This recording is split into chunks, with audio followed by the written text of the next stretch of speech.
Le titre de ce livre, il est écrit par le bien-aimé frère Brandt, Christian Brandt. Le titre, Les paraboles de notre Seigneur Jésus-Christ. Nous entrons présentement dans la 18e partie de ce livre. Je répète, nous entrons dans la 18e partie de ce livre, chapitre 2, petit 4. Chapitre 2, petit 4. La partie adverse, Matthieu chapitre 5, versets 25 à 26. La partie adverse, Matthieu chapitre 25, versets 25 à 26. Après avoir parlé dans le discours sur la montagne de la nécessité de la réconciliation entre frères, le Seigneur poursuit cette pensée de base et l'élargit par la petite parabole suivante. Mets-toi promptement d'accord avec ta partie adverse pendant que tu es en chemin avec elle, de peur que ta partie adverse ne te livre au juge et que le juge ne te livre au sergent et que tu ne sois jeté en prison.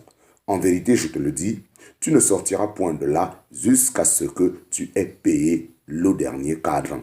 En parenthèse, Matthieu chapitre 5, versets 25 à 26.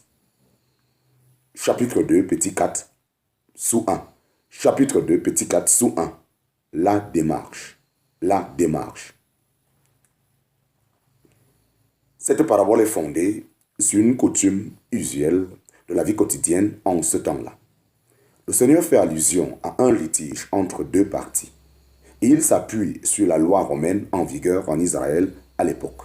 Si quelqu'un devait quelque chose à autrui, le créancier avait la possibilité de contraindre son débiteur d'aller au tribunal avec lui, autrement dit, de le livrer au juge. Si le juge le reconnaissait coupable, le débiteur était mis en prison et il restait jusqu'à ce qu'il ait entièrement acquitté la dette. Mais inversement, l'accusé avait aussi la possibilité d'échapper à la peine en s'arrangeant avec l'accusateur, en se mettant d'accord avec lui pendant qu'ils étaient en chemin vers le tribunal. Si l'accusé n'avait pas recours à cette opportunité, celle-ci était définitivement perdue. Dès qu'il avait franchi le seuil du tribunal, l'affaire lui échappait des mains et même des mains des deux parties et il devenait désormais l'affaire de la justice. À partir de ce moment, la dette était considérée comme un débit contre l'État qui ne pouvait être ni excusé ni réglé par un compromis. Une fois que le débiteur avait reçu une assignation, la seule occasion de régler l'affaire avec le créancier se situait dans la courte durée de temps quand il allait au tribunal. Quand nous parlons de partie adverse, nous entendons donc d'un côté l'accusateur ou créancier en litige et de l'autre côté l'accusé ou débiteur du même litige. Chapitre 2, petit 4, sous 2. Chapitre 2, petit 4, sous 2. L'application générale.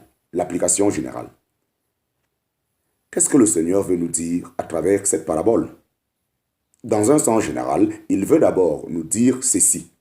L'homme doit profiter du temps que la grâce de Dieu lui accorde sur cette terre pour se mettre en règle avec Dieu. S'il ne le fait pas, le jugement suivra. C'est l'état des affaires de tout homme. C'est l'état des affaires de tout homme, simple mais solennel. Dans sa parabole, le Seigneur part du fait que l'accusé est coupable et qu'une réconciliation est nécessaire pour le débiteur.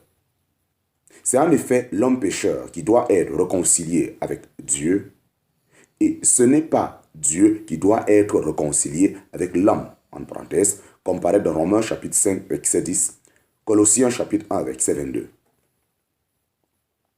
Car Dieu n'est pas l'ennemi de l'homme.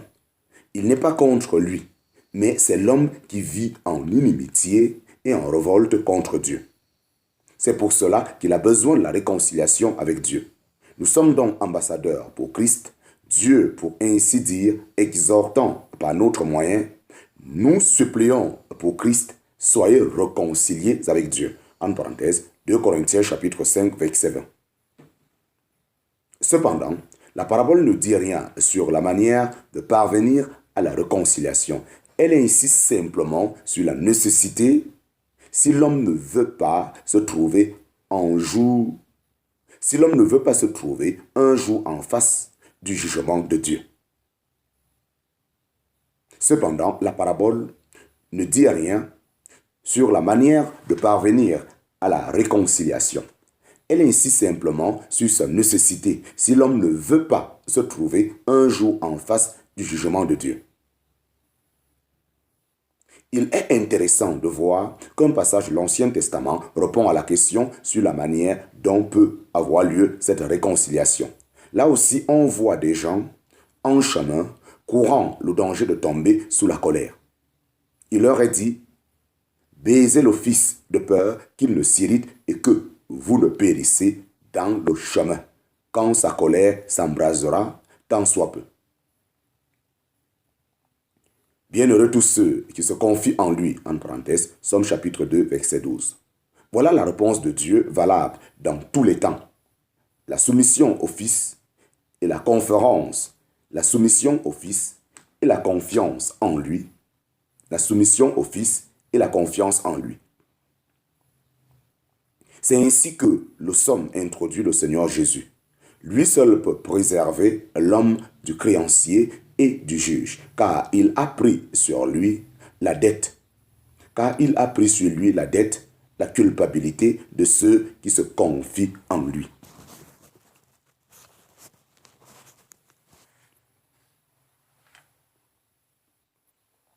Peut-être y a-t-il quelqu'un parmi les lecteurs de ces lignes qui ne s'est pas encore réfugié par la foi sous le rang protecteur de Jésus. Veux-tu poursuivre ton chemin de cette manière et rencontrer un jour Dieu comme juge sans être réconcilié avec lui? Il n'y aura alors plus de possibilité pour se mettre d'accord. La juste sentence tombera sur toi et ta part sera l'étang brûlant de feu et de soufre. En parenthèse, Apocalypse chapitre 20, verset 5, Apocalypse chapitre 21, verset 8. Aujourd'hui encore, le Seigneur Jésus te propose d'être ton sauveur. Si tu l'acceptes par la repentance et par la foi, tu peux apprendre qu'il a acquitté la dette, ta culpabilité et que tu es maintenant réconcilié avec Dieu. Mais réalise que le chemin vers le tribunal est court. Il ne te reste plus beaucoup de temps. Que personne ne s'illusionne dans l'espérance trompeuse qu'un jour la dette sera purgée, que le dernier cadran sera payé. Selon le processus naturel à la base de notre parabole, il est évident que ce n'est pas le sens des paroles du Seigneur Dans l'Antiquité, les débiteurs restaient en prison tant que leur dette n'était pas acquittée. Autant la sentence était définitive, autant il était improbable d'arriver encore à un arrangement entre le créancier et le débiteur.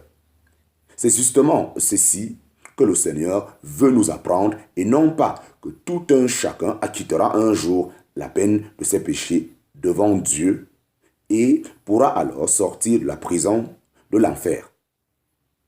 Une telle pensée est totalement étrangère à l'Écriture sainte. Elle ne connaît ni purgatoire, ni rétablissement général ou rédemption de tous les hommes. Chapitre 2, petit 4 sous 3. Chapitre 2, petit 4 sous 3. Le côté juif. Néanmoins, les expressions utilisées par le Seigneur Jésus ne sont pas le fruit du hasard. Une comparaison avec Luc chapitre 12, versets 58 à 59, où nous trouvons la même parabole, nous amène à la conclusion que la véritable signification de la parabole concerne le peuple juif et a pour objet un pardon national, on peut aussi dire un pardon dispensationnel. Nous allons voir un peu plus loin ce que cela signifie.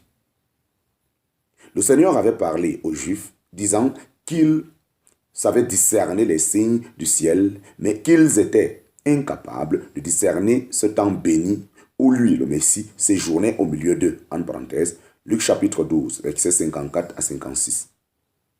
Au lieu de le recevoir et de l'accepter par la foi, ils le traitèrent en ennemi comme leur adversaire.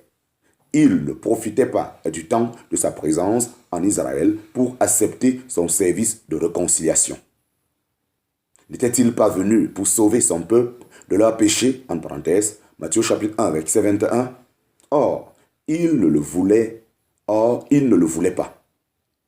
Déjà, quand il n'était encore qu'un petit enfant, leur haine meurtrière s'était manifestée en Hérode. Cette haine atteignit son point culminant dans sa crucifixion.